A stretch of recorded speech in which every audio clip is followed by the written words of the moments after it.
اللہ علیہ وسلم نعت پاک کے چند شعر پیش کر رہا ہوں، سماعت فرمائیں۔ کی نعت سرکار کی پڑھتا ہوں میں، کی نعت سرکار کی پڑھتا ہوں میں، بس اسی بات سے گھر میں میرے رحمت ہوگی، کہ نعت سرکار کی پڑھتا ہوں میں، بس اسی بات سے گھر میں میرے رحمت ہوگی، اور ایک تیرا نام وسیلہ ہے میرا، کہ ایک تیرا نام وسیلہ ہے میرا، کہ رنج و غم میں بھی اسی نام سے راحت ہوگی، کہ ایک تیرا نام وسیلہ ہے میرا، رنج و غم میں بھی اسی نام سے راحت ہوگی۔ یہ شعر خاص توجہ چاہتا ہوں، سماعت فرمائے۔ کہ یہ سنا ہے کہ بہت دور اندھیری ہوگی، کہ یہ سنا ہے کہ بہت دور اندھیری ہوگی، اور قبر کا خوف نہ رکھنا اے دل، کہ قبر کا خوف نہ رکھنا اے دل، وہاں سرکار دو عالم کے زیارت ہوگی۔ نعرہ تکبیر، نعرہ رسالت، مسلک اعلیٰ حضرت فیضان اعلیٰ حضرت سید حسنین نورانی میاں صاحب قبلہ، نعرہ تکبیر، نعرہ یہ رسالت۔ سنا ہے کہ بہت دور اندھیری ہوگی، اور قبر کا خوف نہ رکھنا اے دل، وہاں سرکار دو عالم کے زیارت ہوگی، کہ قبر کا خوف نہ رکھنا اے دل، وہاں سرکار دو عالم کے زیارت ہوگی۔ میرے رب کا یہ طریقہ رہا ہے قرآن مجید کا، اگر ہم مطالعہ کریں اور قرآن کو غور اور توجہ کے ساتھ پڑھیں اور سمجھنے کی کوشش کریں، تو اب پورا قرآن الحمدللہ کے الف سے لے کر والناس کی سین تک اگر قرآن پڑھ جائیں،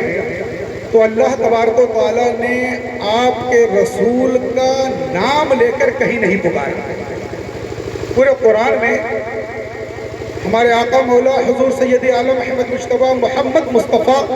صلی اللہ علیہ وسلم کا نام لے کر قرآن میں کہیں نہیں پکارا، مگر اس کے اپوزٹ آدم سے لے کر عیسیٰ تک جتنے نبی پیغمبر اور رسول آئے،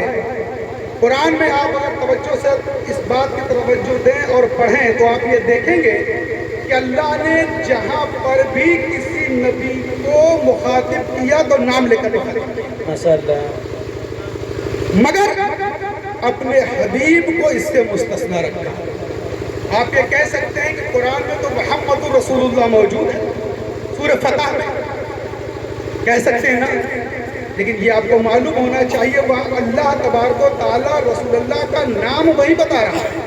بلکہ یہ بتا رہا ہے کہ جو محمد ہیں یہ میرے رسول ہیں۔ وہ یہ بتانا چاہ رہا ہے، یہ نہیں کہہ رہا کہ اے رسول یہ محمد نہیں، بلکہ وہ یہ بتانا چاہ رہا ہے کہ یہ جو محمد ہیں یہ رسول ہیں، اللہ کے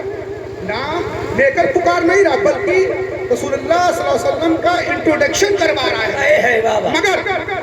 ایسا نہیں ہے کہ اللہ نے رسول کا نام ڈائریکٹ یا انڈائریکٹ لیا ہے، مختلف، کہیں طٰہٰ، کہیں یاسین، کہیں مدثر، کہیں مزمل، اس طرح سے اللہ تبارک و تعالیٰ نے نام آقا کریم رؤوف الرحیم کا ضرور لیا، لیکن قسم کھا کر ڈائریکٹ نام نہیں لیا، بلکہ قسمیں کھا۔ اس طرف اشارہ سماعت فرمائے کہ کہیں یاسین میں کہیں طٰہٰ کہیں واشم سایہ، کہیں یاسین میں کہیں طٰہٰ کہیں واشم سایہ،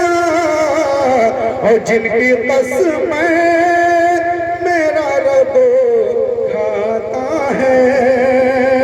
کہ جن کی قسمیں میرا رب کھاتا ہے، کتنی دلکش میرے سرکار کی صورت ہوگی، کہ جن کی قسمیں میرا رب کھاتا ہے، کتنی دلکش میرے سرکار کی صورت ہوگی۔ آقا کریم رؤوف الرحیم صلی اللہ علیہ وسلم نے ایک روز سیدنا صدیق اکبر سے فرمایا، اے صدیق اکبر، میری حقیقت کو میرے رب کے سوا کسی نے نہیں جانا۔ جی جی، خود فرمایا کہ اے صدیق اکبر، میرے رب کے سوا میری حقیقت کو کسی نے نہیں جانا۔ جب رب کے سوا صدیق اکبر، عثمان غنی، مولا علی اور تمام اصحاب رسول پاک کی حقیقت کو نہ جان پائے، تو آج کل کا یہ جو ملا ہے جس طرح ہمارے حضرت اشارہ کر رہے تھے، وہ رسول کی حقیقت کیا جانے گا؟ رسول کی حقیقت کیا جانے گا؟ اور آپ کو یہ معلوم ہونا چاہیے کہ رسول پاک کو اللہ تبارک و تعالیٰ نے اپنے آپ کے رسول کو جب دنیا میں مبعوث فرمایا تو 70 پردوں میں رکھ کر مبعوث فرمایا۔ ماشاء اللہ، سبحان اللہ۔ صحابہ فرماتے ہیں کہ جب ہم رسول کائنات صلی اللہ علیہ وسلم کے چہرے کی زیارت کرتے تو ہماری نظر نہیں ٹکتی تھی۔ کیوں نظر نہیں ٹکتی تھی؟ آپ کو معلوم ہونا چاہیے کہ یہ ہمارا عقیدہ سنیوں کا ہے کہ ہمارے رسول نور بھی ہیں اور بشر بھی ہیں۔ نہ ہمارا یہ انکار ہے کہ وہ بشر نہیں، ہم ایسا کہیں گے تو بھی گڑبڑ ہے، اور ہم اگر یہ کہیں گے رسول پاک نور نہیں تو بھی گڑبڑ ہے، یہ بھی قرآن سے ثابت ہے اور وہ بھی قرآن سے ثابت ہے۔ تو صحابہ فرماتے ہیں کہ رسول پاک کے چہرے کو ہم صحابیوں